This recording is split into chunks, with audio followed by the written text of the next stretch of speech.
maka apa yang dia lihat terkaget.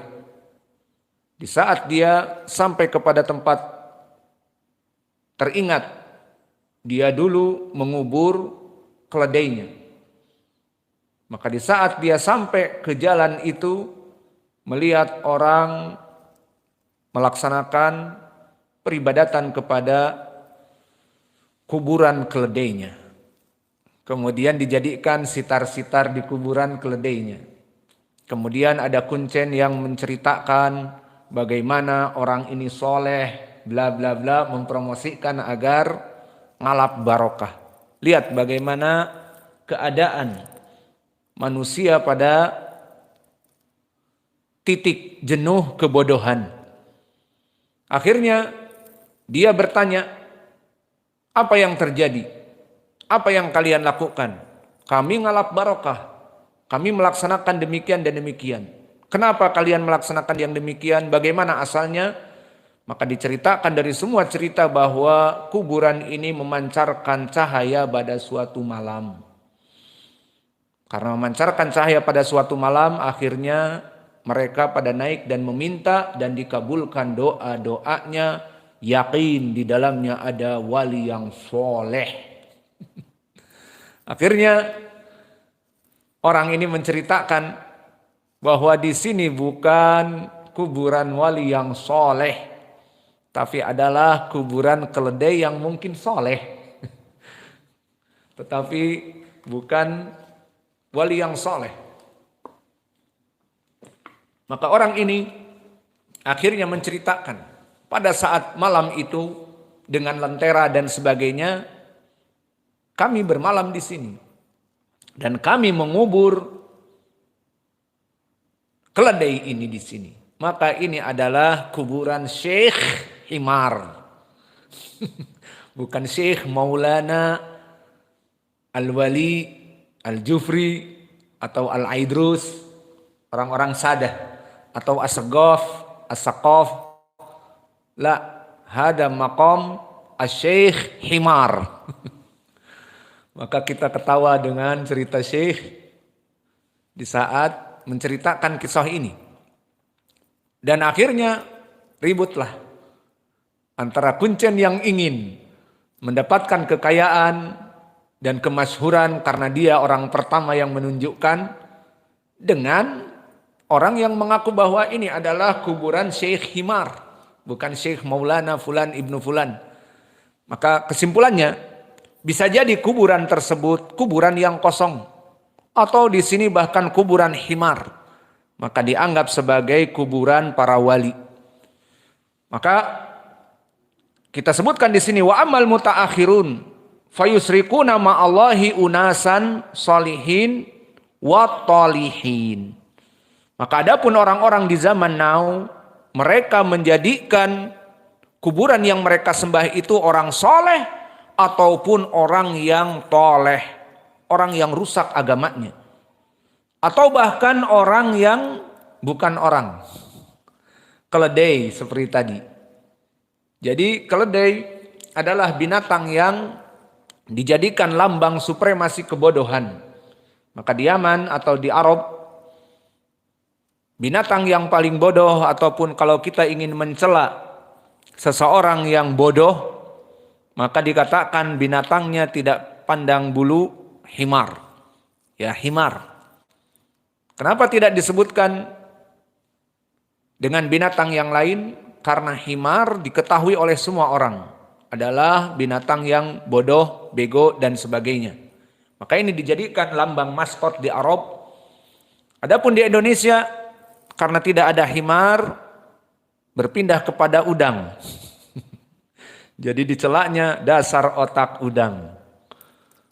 Padahal udang enak dimakan. Karena tidak ada himar, akhirnya pindah ke udang. Alhasil,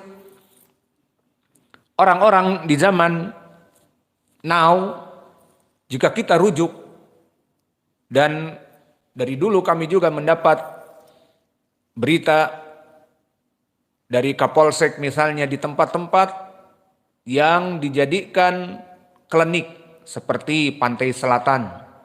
Dan pantai selatan panjang di Jawa itu yang pantai selatannya mulai dari ujung Kulon sampai kepada Kingdom of Jember misalnya, semua pantai selatan.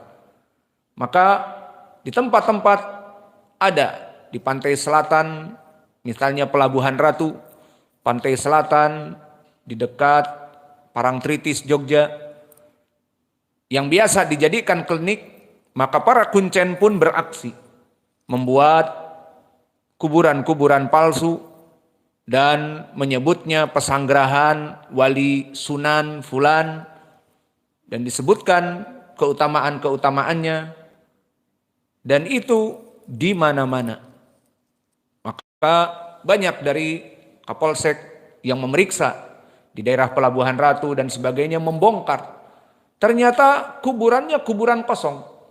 Modus operandinya ya kuncennya pingin mendapatkan uang. Dengan kedatangan mereka bisa paling sedikit mendapatkan uang dari orang-orang yang datang. Maka inilah kesimpulan bahwa orang di zaman now, mereka tidak tahu apa yang disembah dari kuburan tersebut. Bisa jadi orang yang soleh, bisa jadi orang yang toleh, dan bisa jadi kuburan himar, dan bisa jadi dan yang ma'ruf kuburan kosong. Tidak ada kuburannya, hanya dibuat nisan dan dibikin pesanggerahan kecil untuk seperti musola, kemudian di depannya dijadikan karena ada mata air, danau kecil ataupun tempat wudhu, WC dan sebagainya. Inilah dari pesanggerahan wali fulan. Dan pembuktian untuk seperti ini kita misalkan seperti ucapan Syekh Abdurrahman Ibnu Hasan. Kalau tadi cerita Syekh kami Mukbil, sekarang ucapan Syekh Abdurrahman Ibnu Hasan di dalam kitabnya Qurrati Uyun Al-Muwahhidin. Disebutkan kama jara li ahli Misr wa ghairihim fa inna a'dhama alihatahum Ahmad Al-Badawi. Maka masyhur Ahmad Al-Badawi di saat hidupnya, dia seorang sufi yang mana dia sudah meyakini mencapai tingkat yakin, maka dia mulhid, keluar dari Islam. Dan kelompok as-sufiyah kok bisa tidak sholat lagi dan tidak ibadah lagi? Mereka dari kebid'ahan yang kecil sampai kebid'ahan yang besar. Mereka meyakini bahwa ada amalan-amalan thariqah namanya. Maka orang-orang yang mengikuti thariqah Naqsyabandiyah, thariqah fulan, thariqah Syadiyah, thariqah dan yang lainnya, maka mereka mempunyai ibadah-ibadah yang khusus. Dan antum bisa melihat sekarang ini di media sosial, banyak terutama di negeri seperti Pakistan, ataupun di negeri India, ataupun di Barat, dari kelompok-kelompok Sufism. Maka mereka mengkultuskan individu dan menjadikan amalan khusus dari syekhnya itu dinamakan thariqah. Maka mereka melaksanakan dzikir demikian dan bahkan dengan menari. Dan di tempat Gharb, orang-orang Barat, mereka mengajak orang-orang mu'allafin untuk masuk kepada thariqah mereka dan diajari dzikir yang berjingkrak-jingkrak dan bahkan diiringi musik. Dan mereka kadang-kadang menyewa pub untuk disco. Jadi pakai alat-alat musik atau mungkin syekhnya jadi rapper ataupun apa. Yang jelas mereka menyewa juga pub satu malam untuk beribadah, menyewa alat-alat musik dan sebagainya. Alhasil inilah yang diinginkan dengan thariqah. Bagaimana cara mereka ingin mendapatkan kesejatian dari agama yang paling baik dan menjadi seorang wali min auliyaillah lewat thariqah ini. Jadi bukan jalan Nabi Muhammad SAW, bukan. Harus mengikuti thariqah. Maka dibaiat, kamu dibaiat menjadi pengikut thariqah Naqsyabandiyah, Syadaliyah dan sebagainya. Kemudian bagaimana prosesnya? Syaitan menambah lagi dengan peribadatan yang khusus, ingin menjadi thariqah. Dan mereka meyakini dari syaitan juga ilmu itu terbagi menjadi dua. ilmu zahir dan ilmu yaqin. Ilmu zahir apa itu? Seperti kita sekarang miskin. Menghafal Al-Quran, menghafal hadis, kajian fikih, kajian akidah, itu ilmu zahir. Kalian itu hanya orang biasa saja. Namun yang kedua ilmu yaqin. Dan ilmu yaqin ini adalah tidak sembarang orang. Yang mempunyai ilmu ini maka dia menjadi wali. Dan mempunyai karomat aulia. Bisa berjalan di atas angin. Dan bisa mempunyai keajaiban. Karomatul aulia. Maka bagaimana cara mendapatkannya ilmu yaqin ini? Mendapatkannya tadi dengan cara mengikuti thariqah dari syekhnya. Maka mengkultus individukan dulu syekh ini. Setelah dikultus individukan syekh ini di dalam hidupnya, apalagi kemudian matinya, kemudian kuburannya dikenang dan ngalap barokah ke kuburannya, maka apa thariqah? Sehingga diikuti oleh pengikutnya dan menjadi pengikutnya itu mempunyai ilmu yaqin. Lihat, berarti jalannya bukan dari Nabi. Maka akhirnya mereka meyakini kaidah seperti ini. Masuklah mereka beristidlal dengan ayat mutasyabih. Ayat di akhir surat Al-Hijr. Allah berfirman, wa'bud rabbaka hatta ya'tiyakal yaqin. Maka di sini lihat bagaimana mengelabui manusia. Wa'bud rabbaka, sembahlah kamu kepada Allah. Hatta dan hatta yufidul ghayah, memberikan makna sampai batas. Seperti di dalam ayat-ayat yang lain, hatta misalnya kitab Siam, pembahasan Siam. Wa kulu wasrobu hatta, makanlah dan minumlah sahur sampai kapan? Hatta yatabayyana lakum al-khaytul abyad minal khaytil aswad. Dan juga tanazalul malaikatu waruhu fiha biidni rabbihim, sampai kapan? Hatta matla'il fajr. Maka Lailatul Qadar itu hatta matla'il fajr, hatta yufidul ghayah, batasnya kapan?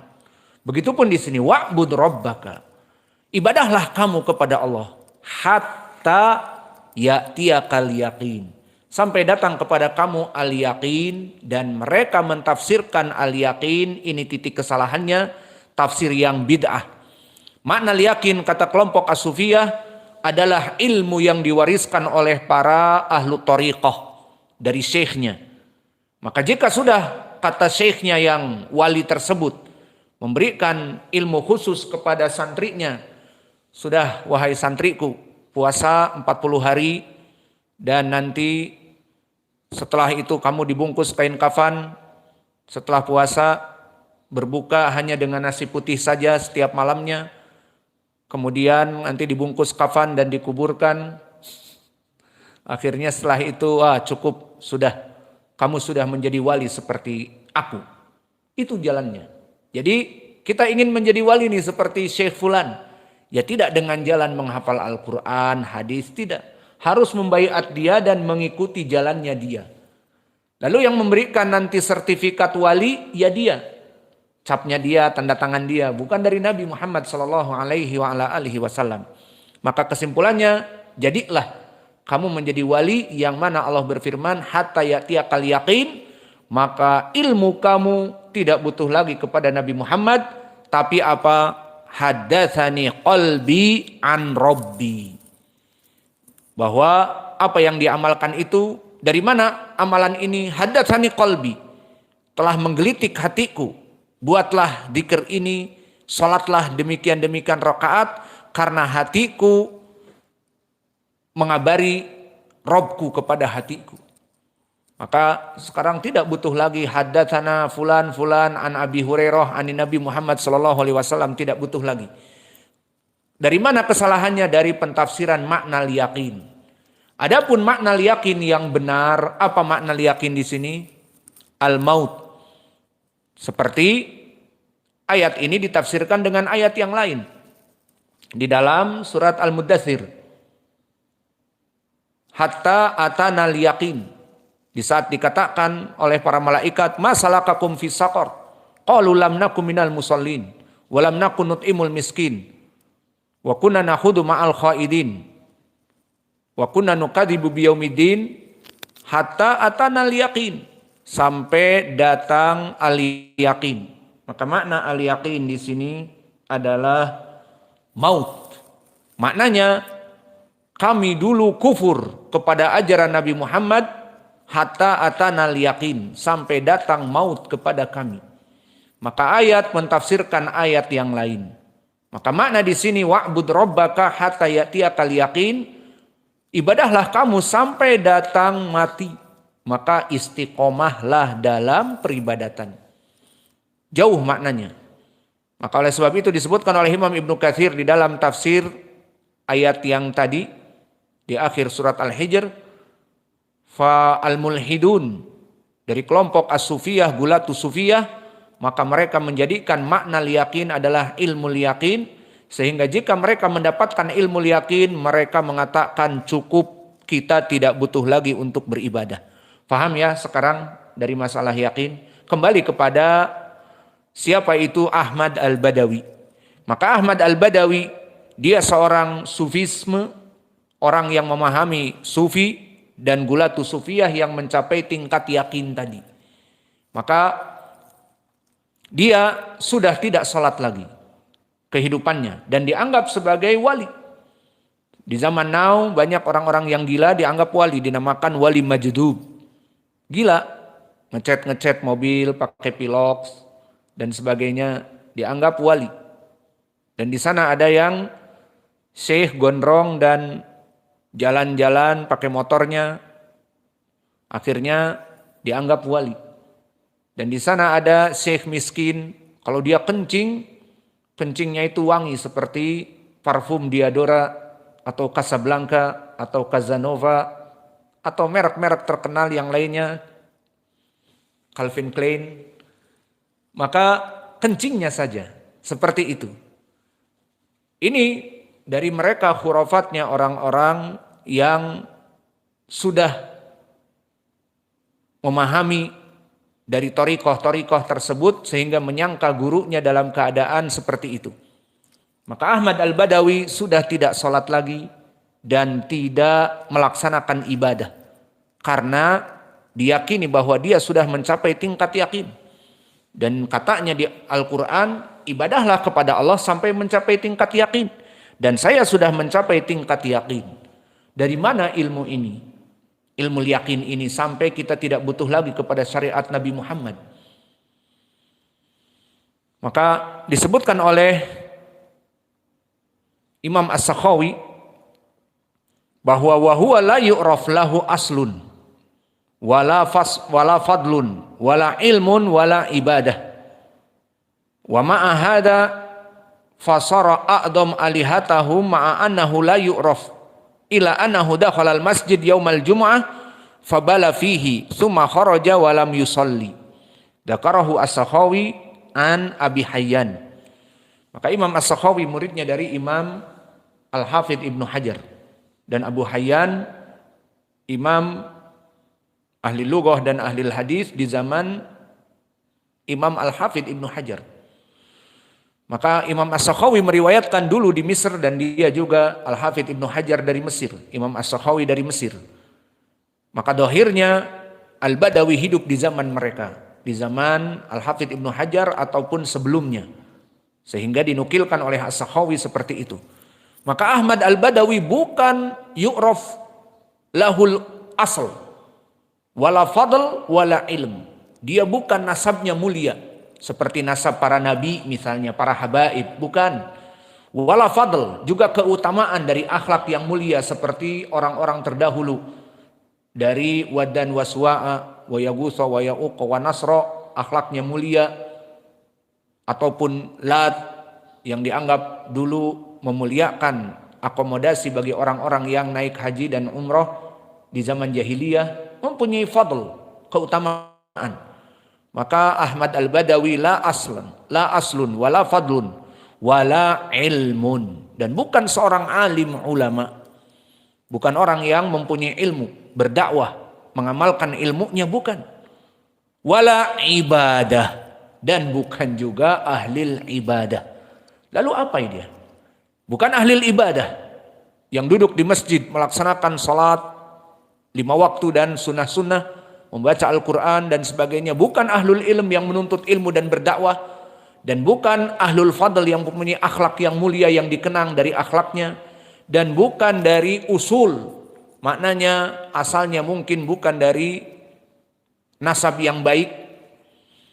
Maka bagaimana bisa dikenang? Dan selain itu, dijadikan dia itu sampai this time ilah terbesar Ahmad Al-Badawi. Kuburannya besar dan banyak manusia datang terutama di haulnya untuk ngalap barokah. Dan diketahui bahwa dia dulu masuk ke masjid di hari Jumat dan tidak sholat Jum'ah. Orang-orang berkerumun di masjid menunggu imam sholat Jum'ah, maka dia masuk. Akhirnya dipikirnya mungkin dia khatib, ternyata dia tidak datang ke arah mimbar. Dia datang ke Taifatil masjid, ke pojok masjid. Dilihat oleh orang semua. Maka dia kencing seperti badu di hadis Anas yang muttafaqun alaih.